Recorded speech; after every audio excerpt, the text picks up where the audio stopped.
In the last couple of videos in this deep learning series, I talked about different types of gradient descent and how mini-batch gradient descent is the most commonly used.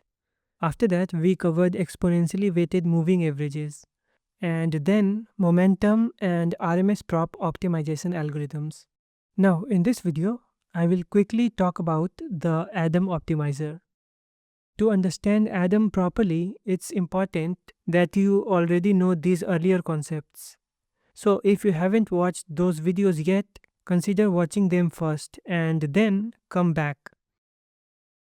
Now, this is the update equation for the plane gradient descent, where theta is any parameter, a weight, a bias, or even a full matrix of parameters. We will call the gradient at time step gt to keep the visuals cleaner.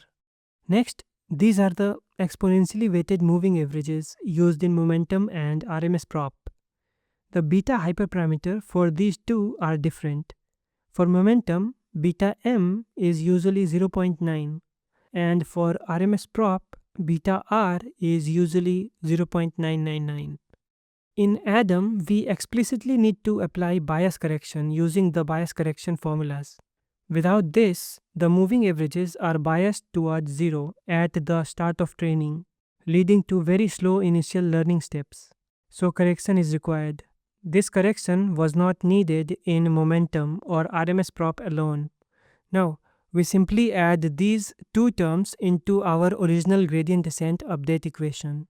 Here, the raw gradient is replaced by the bias corrected momentum term, and this value is divided by the square root of the bias corrected Vt term, plus epsilon to avoid any division by zero errors.